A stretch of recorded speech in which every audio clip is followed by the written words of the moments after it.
see an exhibition that was done by one of my friends who passed away in 2007. He did some work with his wife, and the exhibition was started on Thursday in London, Ontario, and I was invited to go and witness and speak to the people that were assembled there. And the exhibition itself was the struggle that my friend had in his life and his efforts to depict that to Canada.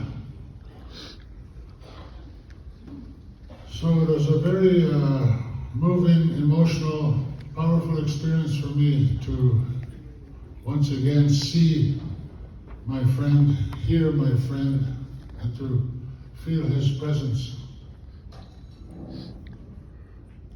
He was always passionate about the plight of his people. He was from Wastesicoot. So when I spoke to the people there that night, I talked to them about how Canada's democracy is killing our people. Canada has a notion of democracy that is killing our people. It entraps us within this document called the Indian Act.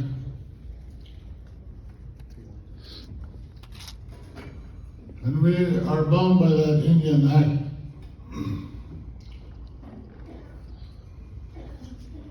I remember 179. That was the number I had when I was in an institution of genocide as a child. It was Mackay Indian Residential School. Our family number was 179. And for those people that were supposed to care and nurture us, all I was a number.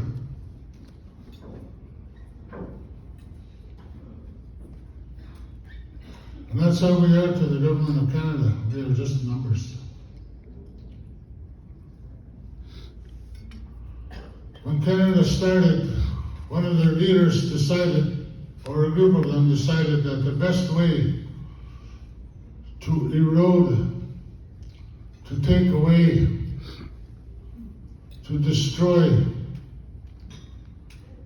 our identity, our connection to the lands, was to remove the children from the families.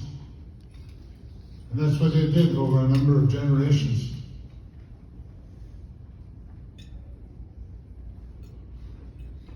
The majority of this room has probably been in residential school. Some are probably part of the 60s school. Some may be working in the current child welfare system. It's all the same.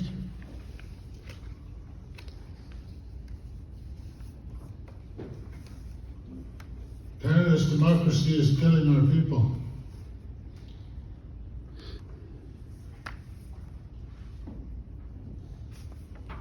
We have an opportunity to take a look at what kept our people strong in past generations and bring that forward to help us create a better future for our children. As I stand here before you, I have 3 great-grandchildren. And I have too many grandchildren to count because of the way we are in our family.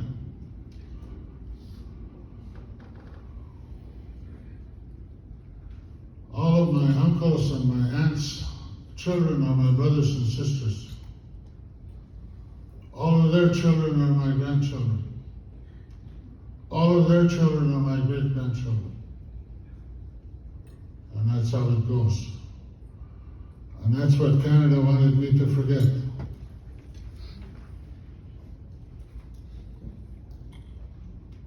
So when I say Canada's democracy is killing our people, there's a big story behind that statement, and we all know the truth of that story.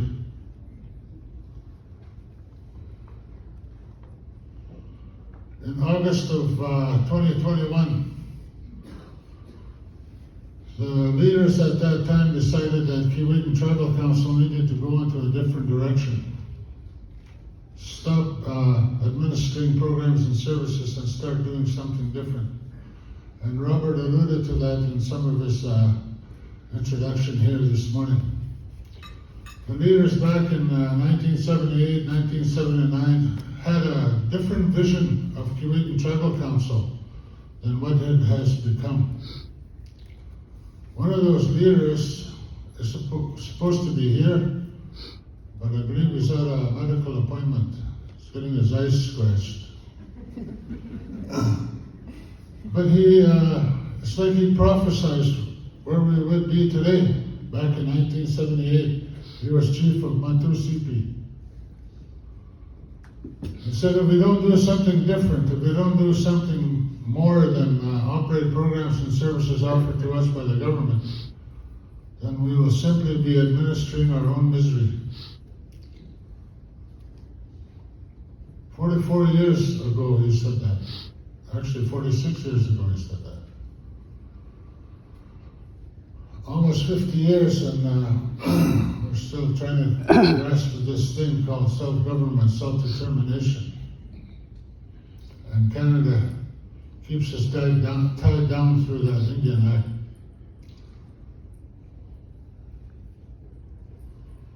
So we have an opportunity here to do something different. What we've also done is we've taken a look at nation rebuilding. There's a program called Nation Rebuilding. I wanted to introduce that this afternoon in one of the breakout sessions.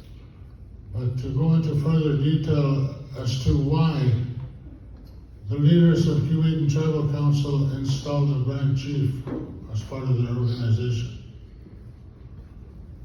And to explain further why the leaders gave us a mandate to pursue Keewatin Youth Grand Council. It's all part of that new direction, and I would like the opportunity to share it with you. So, I've noticed elders here from Shmadawa, from York Factory. Every time I see them, they tease me about something.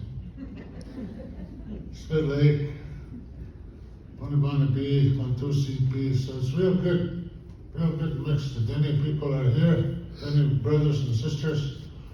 I had a request from Isla Buzzido the other day. She says, I'm not requesting this of you as the Grand Chief of Keewatin Tribal Council. I'm requesting this of you as my little brother. That's what she said. So, when I say brothers and sisters to the Dene people, I mean it. So, I want everybody to participate as fully as you can. Don't let government's teaching of the past restrict you from offering what you can.